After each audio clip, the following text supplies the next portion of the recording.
You can't smell it. You can't see it. You can't hear it. But over 20% of us, if not more these days, are sensitive to the emissions that are around us, and you don't even know it's there. So, my name is Dan DeBaun. I found another career in telecommunications. As Steve was mentioning, I went into the development organization first, and then ultimately I developed the standards and analyzed technology for the industry, the Bell system, for years and years and years. So I had a lot of experience with the technology that we had in our environment today. I had my sons visiting, they're adult men, and they had their laptops on their lap. My wife says to me, I want grandchildren, and that laptop on the lap can't be good for my son. And so I said, the power levels of the electronics around us cannot be damaging. We don't have to worry about anything. It is harmless to our children. But I said, well, let me take a quick look and see if that's true or not. There was so much information on the research side that nobody knew about, including me, that was in the middle electronics for years and years and years. When we got involved, you had the industry that's providing the services to us that's saying there's literally no concerns. There's no problems at all. And then we had the researchers, the preponderance of researchers, saying there is a problem. There's direct links to many of the problems we have in our daily lives with our bodies. So what I'm speaking about today is controversial. It's sort of like trans fats. If you think about trans fats, there was this lowly biochemist 30 years ago that said, you know, it's not the eggs we're eating, it's not the fat we're absorbing, it's the trans fats that's clogging our veins. So he said 30 years ago that we shouldn't have it in our food. Guess what? Last year it was banned completely. Most of us didn't have cell phones, so we never really got exposed to much. If you look today, however, over the last 10 years or so, all of us have cell phones. Even our kids have cell phones. We have laptops, we have tablets, we have so many things that are in our environment that is now contributing to the ambient, now in where we are, the buildings we're in, and that is far substantially greater than the exposures 10 years ago. In ionized radiation, ionized means charged. It becomes a positive charge. And the net result of that is that the cell is instantly damaged. There's enough power that's moving that electron out of its orbit to create a condition where you have DNA damaged cells or mutated cells. With non-ionizing radiation, what's the impact to the cell? What's the impact to our bodies? It also creates mutated cells, DNA damaged cells, but it's in a very different way. When you talk about the power level of EMF, you're talking about its influence of the cell membrane. EMF is hitting the cell of the membrane. It keeps on hitting it and hitting it and hitting it and hitting it. Eventually that cell says, I give up. And then there's calcium that ends up penetrating into the cell. Then there's a chemical reaction within the cell because of that deluge of calcium. And what happens then is nitric oxide builds out. And that's actually, that chemical process is what's breaking down the cell. It mutates the cell and DNA damages the cell. It's just a different way of doing it. We know that there is potential for serious impact to the body as a result of it. An analog signal is a constant load. The way the cell looks at it is a constant load. The way the concrete looks at it is a constant load. If I take an elephant or a 10,000-pound load and I put it on top of a piece of concrete through a steel bar, the concrete won't break. All of a sudden, we started 2G and up to 4G so far. We have an analog carrier, and we have a digital signal inside, on, off, on, off, on, off, on, off. It's hitting the cell. It's badgering the cell. The cell says, I can't take it anymore. I'm going to break, and that's how the calcium runs through. So what makes all of this dangerous and more dangerous in time is it's a jackhammer hitting our cell. It's no longer a constant load. We have a standard that protected a six-foot male. At the end of the day, that's about 3% of the population using cell phones today. When you give a cell phone to a female, when you give a cell phone to a teenager, when you give a cell phone to a child, the penetration is different. All research and science today in this space that we're worried about is the biological impact, not the thermal impact. The biological impact. That's where research is finding all the interaction between the transmissions in our bodies. It's not the thermal, it's the biological. So for that very reason alone, the SAW rate, the specific absorption rate that has become the standard, really only represents 3% of the population, using it 6 minutes per day, adult male, 6 foot.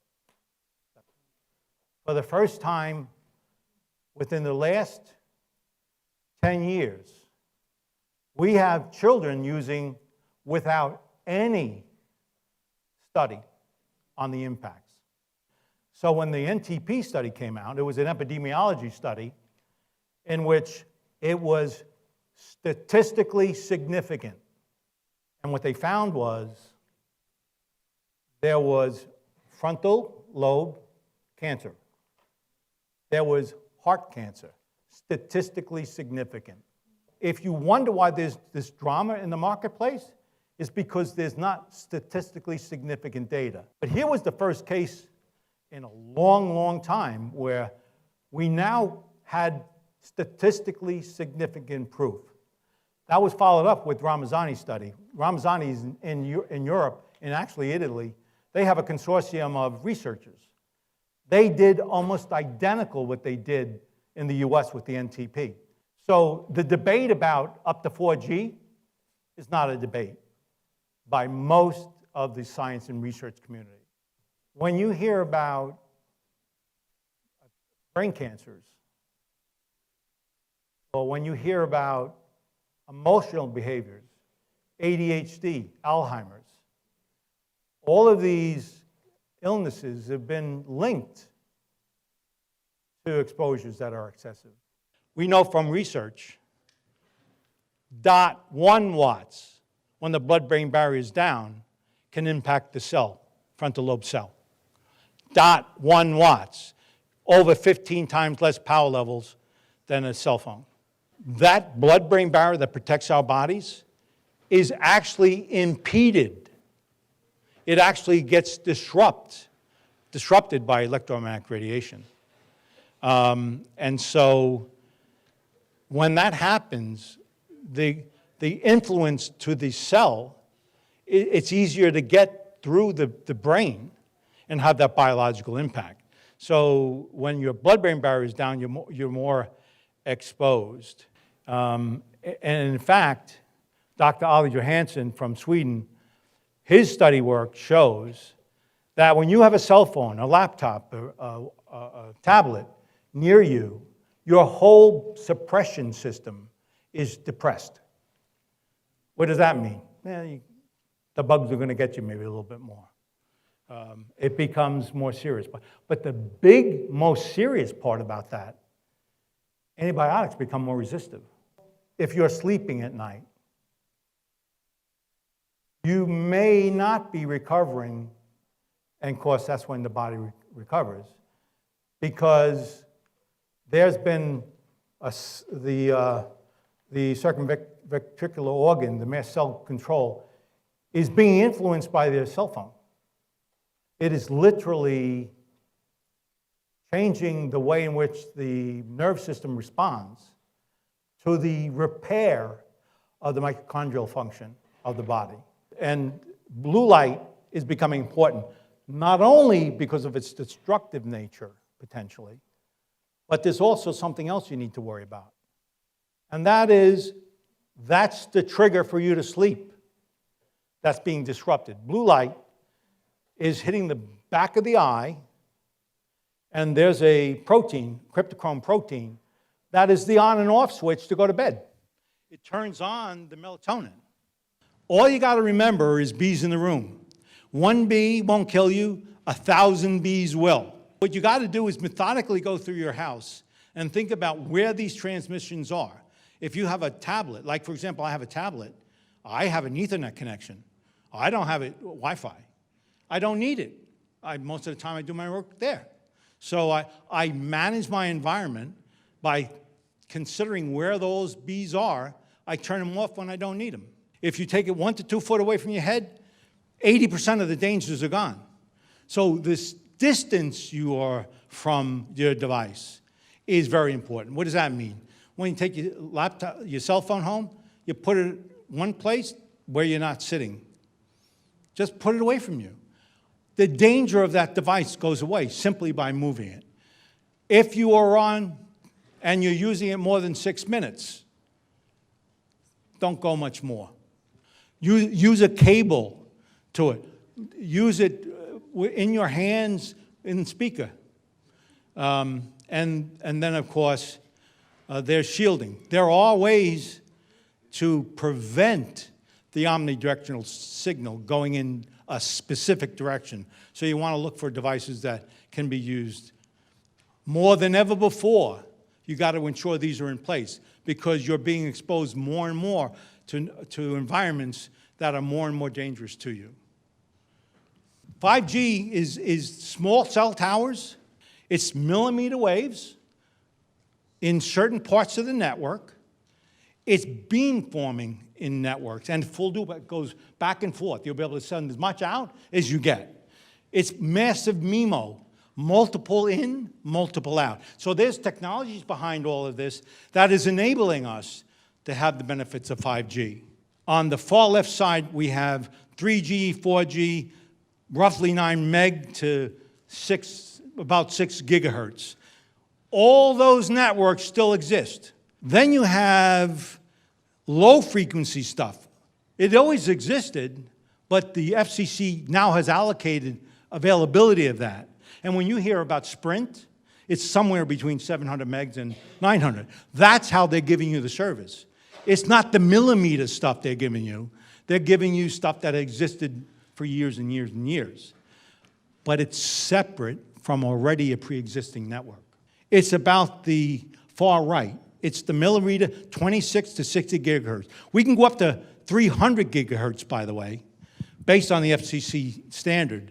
But it's the stuff that's at the far right that is where the debates are.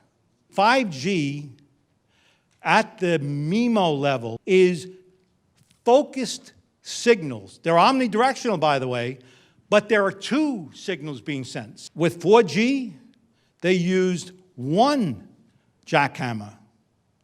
This is 2.